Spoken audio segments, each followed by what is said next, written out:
World Chronicles audience. I'm always setting my stream up here. I always hate that feedback you get, right? So I always like to make sure my monitor's down here. All right, this thing's taking forever. Okay, so I had a really good episode for you guys today as we do some mythology breakdowns. I have one of the best mythological breakdowns of all time. I'm going to turn our music down a little bit low so you guys can focus on me. And today I wanted to talk about two of the most powerful and important goddesses in Egyptian or Kemetic pantheon. Of course, that would be Auset, or Isis as some people know. I'm going to raise reference. You guys all know Isis. Beautiful, magic, raises Heru, which was the wife of Asar, right, or Osiris. And then her sister Nepthys, who, in my estimation, let's raise Nepthys up here. In my estimation, Nepthys is one of the most underrated or underappreciated goddesses of all time. Let me move right there. I had Heru, as I was disrespecting her right there by hiding her face behind her. Heru, can you? Yeah, man, you know what I'm saying, Heru? All right, let's get Nepthys right up in there. Nepthys is just one of the baddest goddesses out there. No one ever talks about Nepthys as much as they talk about some of the other goddesses in the same pantheon. She's not given the same reverence that her sister Isis, who Isis deserves to be held in high regard.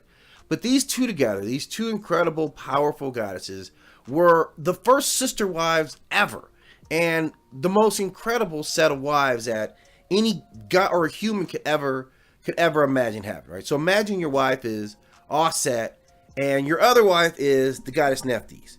That's got to be a dream scenario, and that's basically what Osiris had. That's basically the scenario that he was living in. He had managed somehow to be wedged between. Come on, Set. Again, Set's always the problem here, right?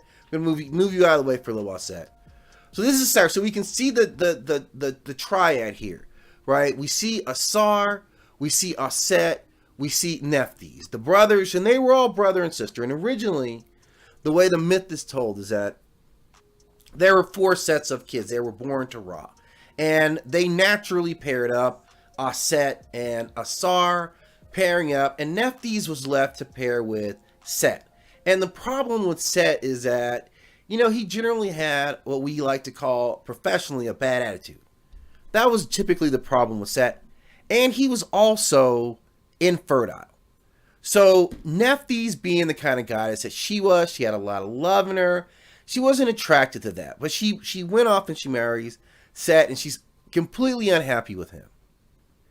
So per the mythology, eventually what happens is she goes and spends time with her favorite. So she loves Auset. They have this great bond between these two sisters.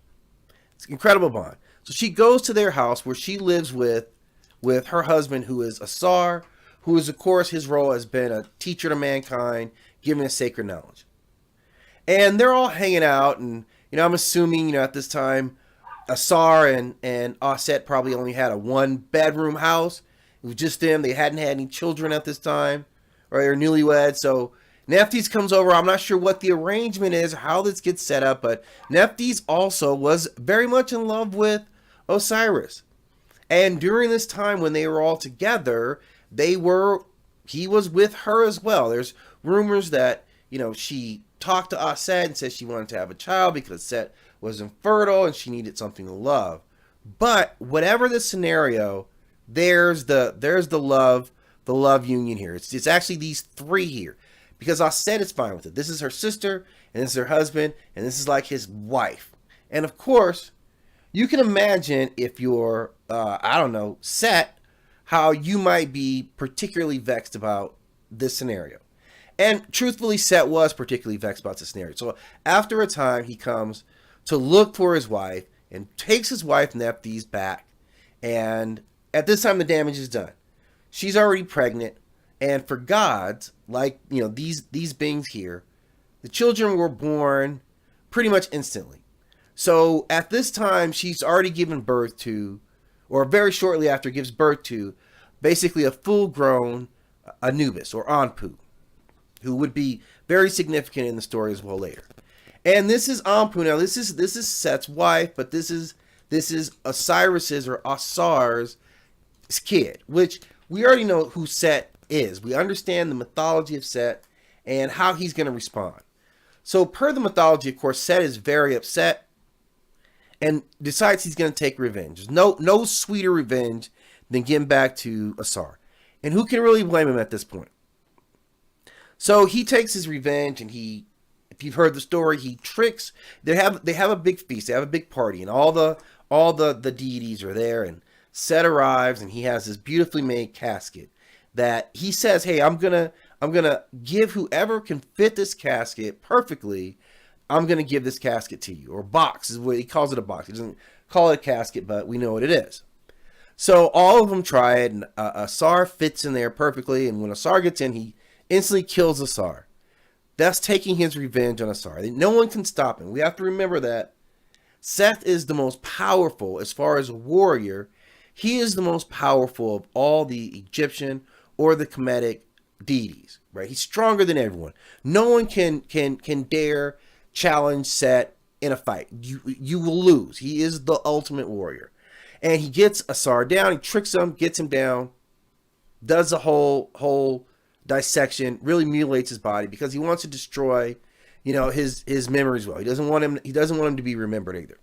He doesn't want him to have proper burial rites. Doesn't want any of that for him.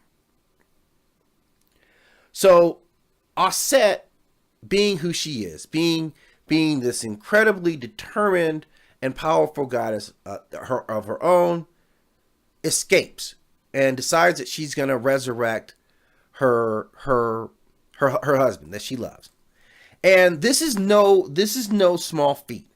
This is something that has not even been done before, and this will take all the knowledge she can find. So she goes and she seeks Anpu, and she seeks Jehudi, who of course Jehudi is the wisest of all the Neters, is Jehudi. And Jehudi and Anubis tell her what has to be done. That the body's been dismembered. What we're gonna have to do is cut the body into the body's gonna have to be put back together, and this is gonna take more magic than what we have, more magic than even the three of us. So Auset reaches out to her closest ally, which is her sister Nepthys, who is another extremely powerful goddess, and she says, "Nepthys, we need you in order to bring my husband back from the dead." So of course she's a great sister. She has her sisters back. The four of them get together, and this takes Auset finding all the various pieces of Osiris's or Asar's body. And I think that they're cutting like 42 pieces. So she finds all the pieces except for, unfortunately, she cannot find his phallus, his penis. So what she does is she creates through magic a golden phallus. And that golden phallus will be important because you see a lot of similar copies of the golden phallus, not only in North Africa and other parts of Africa, but even in the States, the symbol of the phallus, which comes from the worship of Asar, his golden phallus. So after all this time, they get everything together and they get him to the pyramid, and they finally call Nepthys, and they know that they need Nephtys' power, but they know that eventually, the longer she's gone, the more likely Set is going to come looking for her, right? So they all get together, all four of these powerful gods, and they start working the incantations. And finally, Nepthys and Isis, Auset, are actually casting the spell. Now, all this draws the attention of Set, who is looking for his wife, Nepthys, at this time. And he finds all of them in the temple together. And he knows what they're doing. And he comes in and he's in a fury that his wife would betray him to try to resurrect his brother, who he hated so much. Finally, he comes in, and as he comes in, as he breaches the perimeter of the temple, he finds he issues in a sandstorm. So there's this terrible sandstorm that comes in with him. Now, if you're Nepthys and you're Auset, you're attempting to cast a spell, and you're being surrounded by you're being pelted by sand, the high winds, and the other things that come along with that. But they're very powerful, so they stick to their craft. Now, initially, Jehudi steps up first, and he steps up to Seth, and he says, "Seth, you need to calm your rage. I understand why you're upset, But Set, you need to calm your rage here. The imbalance that you've created by unfairly killing Asar, sending him to the underworld, has affected other areas of the world as well. And right now, Ra, the sun, is caught in the doo-wop because Osiris is stuck in the underworld. This has to be restored. But Set, in his rage, doesn't even care about that. Set doesn't care at all what he's doing to the world. He only wants to make sure that his brother is not resurrected at all costs. So he dismisses him, and he challenges and asks Jehudi, "Do you want to fight me? Are you challenging me?" And of course, Jehudi, who is a wise deity, a scholar, says no. None could stand before Set. His power as a warrior was too great. So Jehudi disappears, and in his stead, he leaves a whole battalion of his warriors, a whole battalion of his ancient warriors, to stand protectively between Set and the two sisters, Auset and Nepthys, as they cast a spell to bring Osiris back to life. And this is a very long spell. It's taking a long time. It's very energy draining. So Set mocks them. Set mocks this boundary. He knows that this will not hold him back. So he goes to move forward, and in front of him appears Anubis, or Anpu. And he says similarly to Set. He tries to appeal to Set's nature and says that we have to keep things in order. And Set again, mocks him and dismisses him and says, "Are you here to challenge me?" And of course, Anpu, being an intelligent deity, knows that he couldn't stand in front of Set either. So no, he's not going to challenge him. So he also disappears. He goes back to the underworld, but he leaves in his stead his own battalion of guards as well. So you have the battalions of Anpu and of Jehudi, who are standing protectively between the aggressive Set, who's coming to make sure Osiris does not come back to life. He hates this guy. I hate you more than anything else in the entire existence of anything. And who can blame him? Look at Nepthys. I would be very upset about that as well. All right, so this is a sore spot for him.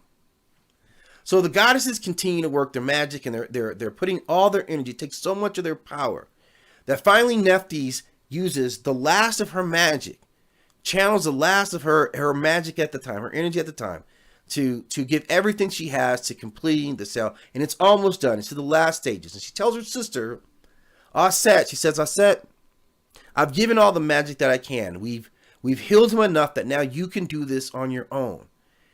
I want you to leave, and I'm going to hold back Set as long as I can." And Auset, being in love with her sister, tries to stop her, but she says, "No, this is the only way." So Auset takes the rest of her magic, and Osiris is healed enough where he can travel, the body can travel. And she teleports them away. She moves them away, but she can't go far because she's weakened. But Nephtys turns to face her husband in his wrath to attempt to slow him down.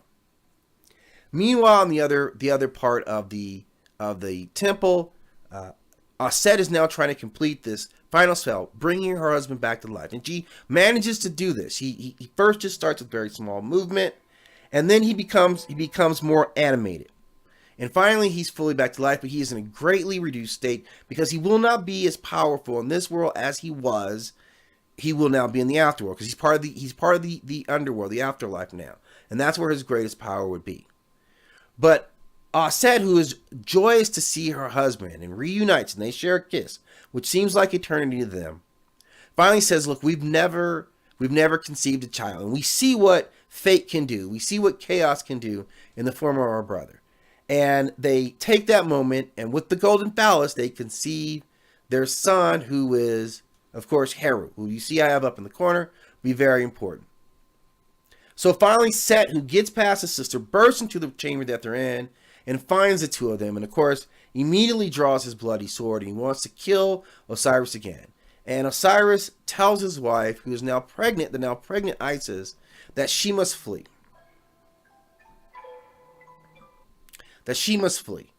And she goes away because she's now pregnant, and Asar stays there to face this enraged Set, who he knows he can't stop, but he gets his pregnant wife free. And she leaves and goes away, and she ends up living her life in a mortal form. She can't instantly give birth to him as they would, with other gods, where he would be born fully formed. But because she was weakened, he's going to have to be gestated for 9 months and then be born and grow into manhood, more like a mortal, but still being a god. Both his parents are gods and very powerful. So she goes and she lives among the world of men and lives in Egypt itself as a poor pregnant woman. And she goes out to seek help. She's very reduced.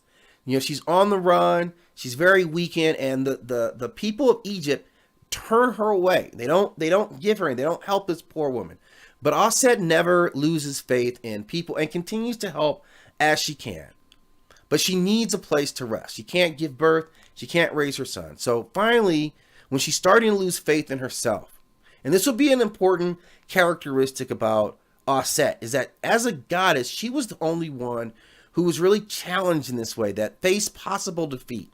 When we compare it to some of the other goddesses like Hathor, Hathor never faced that defeat, was always that pure confidence. And Auset learned to have a more human approach. She had faced this. But finally, Jehudi tells her a place to go where she can raise her son, and some of the other goddesses assist her. When she finds this thicket where she can regain her strength, Hathor comes and she serves there, and she's also a nursemaid for the young Heru.